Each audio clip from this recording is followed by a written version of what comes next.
નમસ્કાર દર્શક મિત્રો, એક મહત્વના સમાચાર સામે આવી રહ્યા છે। રાજકોટ જિલ્લાના ધોરાજીના નાની પરબડી ગામની જે ઘટના બની હતી, જેમાં વિમલભાઈ સાગઠિયા નામના વ્યક્તિનું કોઈ અજાણા શખ્સ દ્વારા તેમને મોતને ઘાટ ઉતારી દીધેલ।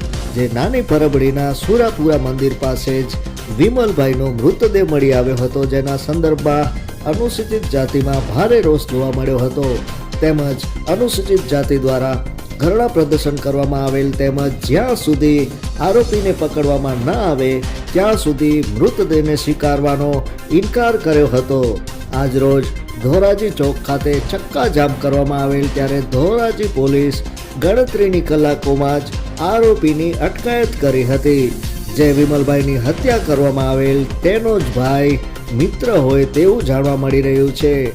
તેમજ આરોપી પકડાઈ જતા અનુસૂચિત જાતિ દ્વારા આંદોલનને સમેટવામાં આવ્યું હતું, તેમજ પરિવાર દ્વારા મૃતદેહને સ્વીકારવામાં આવ્યો હતો।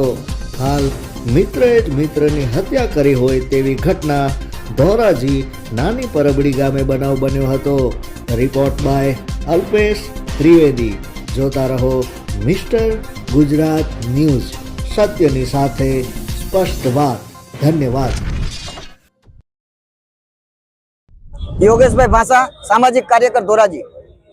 આજે સવારથી ડોક્ટર બાબા સાહેબ આંબેડકરની પ્રતિમાએ સમગ્ર અનુસૂચિત જાતિ સમાજ જે નાની પરબડી ગામે વિમલ નામના યુવાનની હત્યા થઈ, એના આરોપીઓને તાત્કાલિક ધરપકડ થાય એના માટે ધરણા ઉપર બેઠો હતો।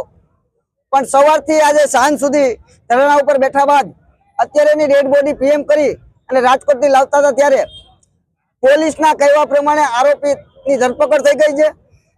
બનાવના કારણો પણ અમને કીધા છે અને આરોપી પોલીસના સંકલનમાં હોય, પોલીસની ધરપકડમાં હોય, જેથી અમારું આંદોલન પૂરું કરી અને નાની પરબડી ગામેની અંતિમ વિધિ કરવા માટે જઈ રહ્યા છે। આરોપી જે મરણ જનાર યુવાન હતો એનો મિત્ર જ હતો।